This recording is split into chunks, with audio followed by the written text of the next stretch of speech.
morning, children. What is the speciality, uniqueness of today? Ozone Day. September 16th. Every year, September 16th is celebrated as Ozone Day.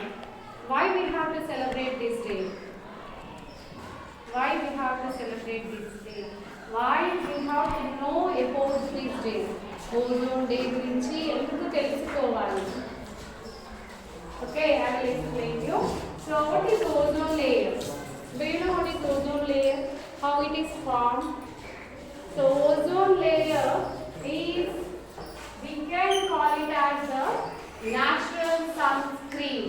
Do you know sunscreen? Do you apply sunscreen on your skin?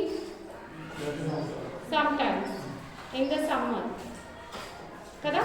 So, baga enda unnappudu we use sunscreen to protect our skin. Yeah? So, అయితే ఇక్కడ ozone layer కూడా natural sunscreen లాగా మనకి help చేస్తుంది. ఎర్త్కి ఒకరిద్దరు total ఎర్త్కే natural sunscreen లాగా. వై? How and why? ఎందుకు అంటే ఇంకా అది మన ప్రకృతి మనకి ఇచ్చిన వరం అనుకోవచ్చు. కొన్ని మిలియన్స్ ఆఫ్ ఇయర్స్ ఎగో ఇది ఏర్పడింది. ఎట్లా ఏర్పడింది అంటే చూడండి, ఆక్సిజన్ ఆ వాతావరణంలోని అట్మాస్ఫియర్లోని ఆక్సిజన్ సన్లైట్ తోని యూవీ లైట్ లో రియాక్షన్ జరిగి టూ ఆక్సిజన్ ఆటమ్స్ గా సింగిల్ ఆటమ్స్ గా విడిపోతుంది. ఫ్రీ ఆక్సిజన్ ఆటమ్స్ గా విడిపోయిన ఈ సింగిల్ ఆటమ్స్ మళ్ళీ అట్మాస్ఫియర్ లోని O2 తోని ఆక్సిజన్ మాలిక్యూల్ తోని రియాక్షన్ జరిగి O3 గా ఏర్పడుతుంది. ఈ O3 మాలిక్యూల్స్ అన్నీ కలిసి స్ట్రాటోస్ఫియర్ లో ఎర్త్ కి 5 లేయర్స్ ఉంటాయి. అందులో సెకండ్ లేయర్ వచ్చేసి 50 కిలోమీటర్స్ అరౌండ్.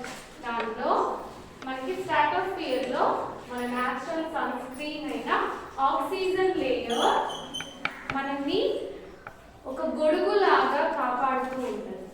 సన్ నుండి వచ్చే ultraviolet rays are very dangerous.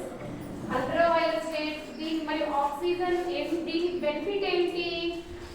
Ozone layer లేకుంటే ఏం జరుగుతుంది? మనకి సన్లైట్ నుంచి వచ్చే అల్ట్రావైలెట్ రేడియేషన్ అంతా కూడా మనకి స్కిన్ డిసీజెస్ రావచ్చు.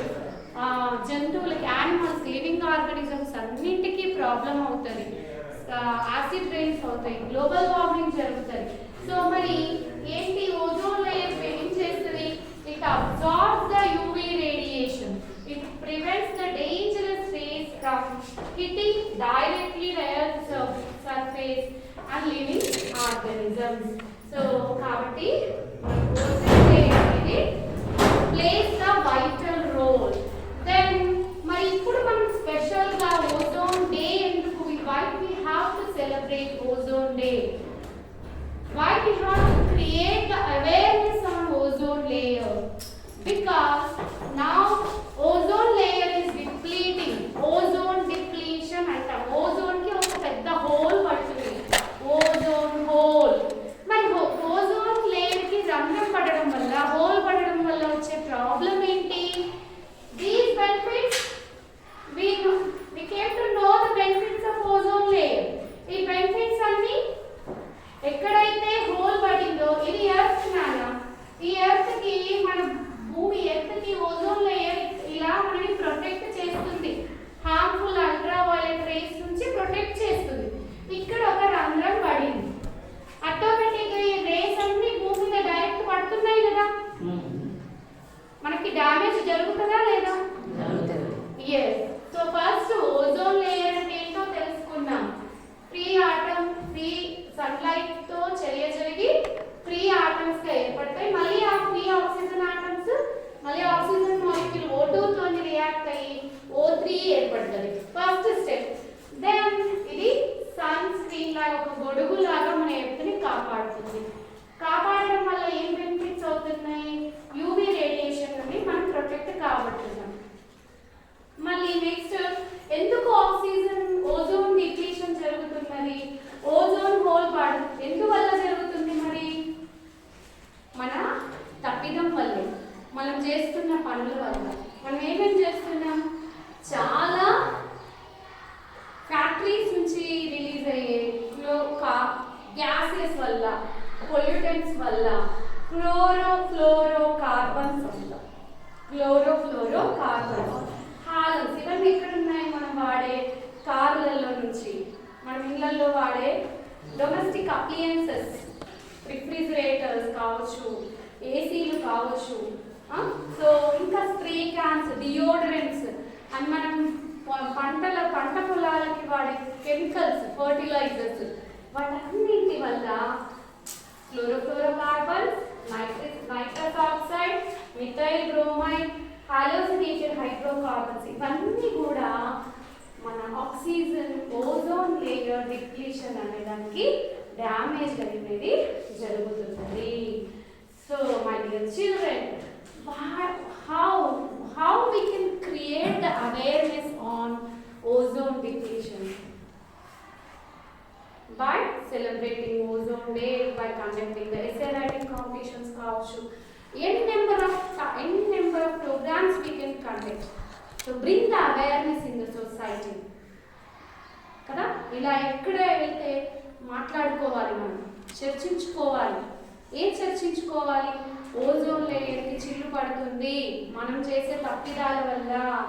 ఏమేమి చిన్న చిన్న తప్పిదాలు మనం మార్చుకోవచ్చు, చిన్నవి కాదు పెద్దవే చేస్తున్నాం, చెట్లు నరుకుతే పోతున్నాం. డెవలప్మెంట్ ఈజ్ ఇంపార్టెంట్, బట్ ఆ డెవలప్మెంట్ ముసుగులో మనం అర్బనైజేషన్, గ్లోబలైజేషన్ దాంట్లో మనం ఎక్కువ ఇంటికి నలుగురు ఉంటే నలుగురు 4 కార్లు కొంటున్నారు, 4 బండ్లు కొంటున్నారు. సో దానివల్ల ఎంత పొల్యూషన్, ఎంత క్లోరోఫ్లోరోకార్బన్స్, ఎంత హాలోజన్స్, ఎంత మనం డెవలప్ అవుతున్నాము. డెవలప్ అయ్యే క్రమంలో పర్యావరణానికి, వాతావరణానికి, మన ఈకోసిస్టమ్కి చాలా హాని చేస్తున్నాం. సో ఆ క్రమంలో నెక్స్ట్ వచ్చేసి we can avoid, ఎట్లా మనం తగ్గించుకోగలుగుతాము అవాయిడింగ్. మరి ఇక్కడ మన గ్లోబల్ వార్మింగ్ అనేది కూడా ఉంది. అంటే గ్లోబల్ వార్మింగ్, మనం డిఫారెస్టేషన్ అంట, చెట్లు నరుకుతూ పోతున్నాం, రకరకాల హీట్ ప్రొడ్యూస్ అయ్యే కెమికల్స్ వాడుతున్నాం. దానివల్ల మన గ్లోబ్ కూడా వేడెక్కుతుంది. దానివల్ల మీరు సోషల్ సైన్స్లో చదువుకొని ఉంటారు. గ్లోబల్ వార్మింగ్ వల్ల జరిగే అనర్థం, పెద్ద అనర్థం మనం ఇప్పటికైనా మనం కళ్ళు తెరవకపోతే హిమాలయాలే కరిగిపోవచ్చు. So we have to focus on this issue, this burning issue. మనం చూసాం కోవిడ్ వచ్చినప్పుడు, కోవిడ్ వల్ల మొత్తం మనం లాక్డౌన్ చేసుకున్నప్పుడు ఓజోన్ లేయర్ మళ్ళీ పూరుకొచ్చిందంట. ఆ ఓజోన్ హోల్ అనేది రంధ్రము మళ్ళీ న్యాచురల్గా హీల్ అయ్యే కెపాసిటీ దానికి ఉంది. హీలింగ్ జరగవచ్చు, ఎందుకంటే పొల్యూషన్ లేదు, అందరు ఎక్కడో అక్కడ ఇళ్లలో ఉన్నారు, పొల్యూషన్ తగ్గిపోయింది. కాబట్టి ఈకోసిస్టమ్ తనంతటికి తానుగా సెటరైట్ అవుతుంది, హీల్ చేసుకుంటూ ఉంది. So my dear children, what we have to do? మరి రిఫ్రిజిరేటర్లు, ఏసీలు వాడకుండా ఉండలేకపోతున్నాం కదా అంటే, where there is a will there is a way. Hydrochlorofluorocarbons లేని రిఫ్రిజిరేటర్లు వాడడం, ఏరోజాల్స్, ప్రొపలెంట్స్గా లేనివి వాడడం, అండ్ క్లీనింగ్ ప్రోడక్ట్స్, ఎస్పెషల్లీ చిన్నది మనందరి చేతుల్లో ఉన్నది క్లీనింగ్ ప్రోడక్ట్స్. ఏమిటి? ఇప్పుడు మనం వాడే హార్పిక్లు, షాంపూలు, రకరకాల క్లీనింగ్ ప్రోడక్ట్స్, సోప్స్, డిటర్జెంట్స్, ఇవన్నీ న్యాచురల్ ప్రోడక్ట్స్ వాడచ్చు.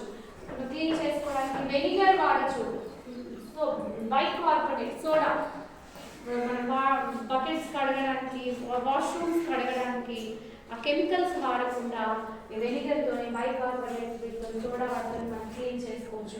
ఆ లోకల్ ప్రోడక్ట్స్ వాడదాం. వెజిటబుల్స్, ఫ్రూట్స్ ఇవన్నీ మన సేంద్రియ పద్ధతుల్లో పండించుకున్న రైతుల దగ్గరికి వెళ్ళి మనం కొనుక్కోవడం. లోకల్ ప్రోడక్ట్స్ వాడితే ఆ ఫర్టిలైజర్స్ వల్ల, వాటి నుంచి వచ్చే కెమికల్స్ వల్ల మన ఓజోన్ లేయర్కి నష్టం జరుగుతుంది. సో ఇదంతా చాలా మన ఏదో ఎస్ఏ రైటింగ్ కోసం ఈరోజు మీరు ఎస్ఏ రైటింగ్ కోసం కాదు నేర్చుకోవడం. This is our social responsibility. This is our social responsibility. మనందరి సామాజిక బాధ్యత. ఇప్పుడు చెప్పండి చిల్డ్రన్, మీరు ఇందులో ఏం మార్చుకోగలుగుతారు? ఓజోన్ లేయర్ హోల్ పడకుండా ఉండడానికి నీ బాధ్యతగా ఇమీడియట్గా నువ్వేం చేయగలుగుతావు? ఓకే చెప్పనా? సో క్లీనింగ్ ప్రొడక్ట్స్ మార్చగలుగుతాం కదా.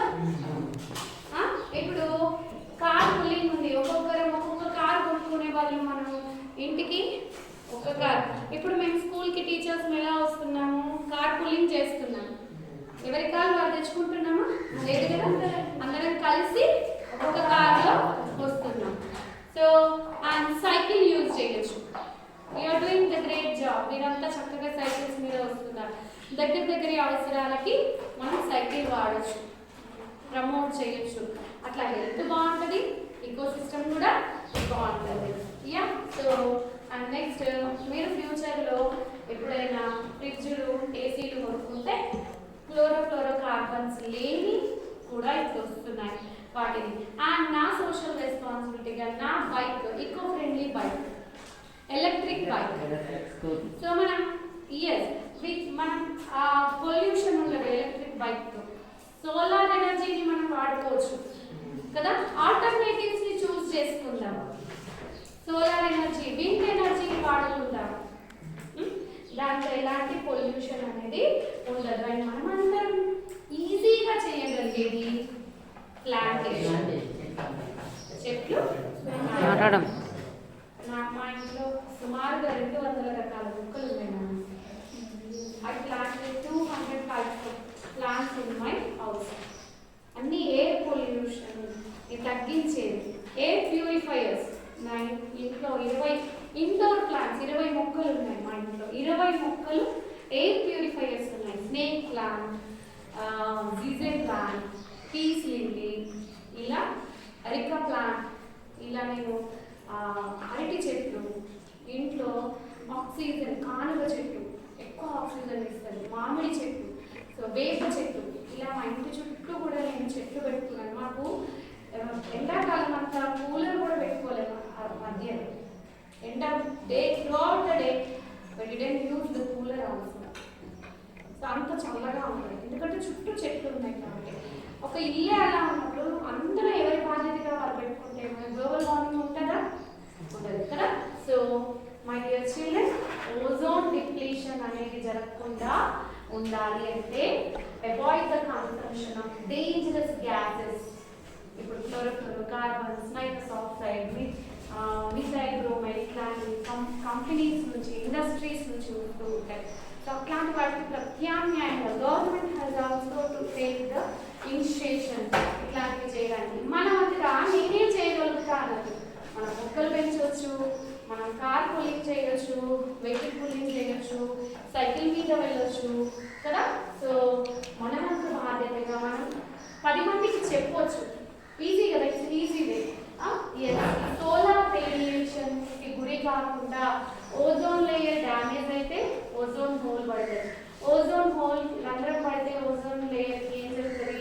సోలార్ రేడియేషన్ అనేది జరుగుతుంది. ఈ సోలార్ రేడియేషన్ జరిగినప్పుడు fluorocarbons, halogenated hydrocarbons, methyl bromide, nitrous oxide అనే గ్యాసెస్ విడుదలైతాయి. ఈ డేంజరస్ గ్యాసెస్ వల్ల మనకి ఏమేమి జరగవచ్చు? స్కిన్ క్యాన్సర్స్ వస్తాయి, మొక్కలు చనిపోతాయి, జంతువులు చనిపోతాయి, పొల్యూషన్ పెరిగి క్యాన్సర్స్, లంగ్ క్యాన్సర్స్ రావచ్చు, ఇలా రకరకాల హెల్త్ ఇష్యూస్ రావచ్చు. అవి రాకుండా ఉండడానికి we have to protect our ozone layer by these ways. ఇంతవరకు మనం చెప్పుకున్నాం కదా, ప్లాంటేషన్ చేయడము, రిఫ్రిజిరేటర్లో హైడ్రోక్లోరోకార్బన్స్ లేకుండా ఉండేది, ప్రొపెలెంట్స్ లేకుండా ఉండేది, క్లీనింగ్ ప్రోడక్ట్స్ మనం వెనిగర్ లాంటి బైకార్బోనేట్ సోడా బైకార్బోనేట్ లాంటి వాడుకోవడము, లోకల్ ప్రోడక్ట్స్ వాడుకోవడము, కంపోస్ట్ సేంద్రియ ఎరువుని మీ ఇంట్లో ప్రతి ఒక్కరూ సేంద్రియ ఎరువులు తయారు చేయడం, మీ ఇంట్లో కిచెన్ వేస్ట్ అంతా కూడా మీ ఇంట్లోనే కంపోస్ట్ చేసి దాంతో మనం పండించుకోవచ్చు. Yeah so natural sunscreen అయిన ఓజోన్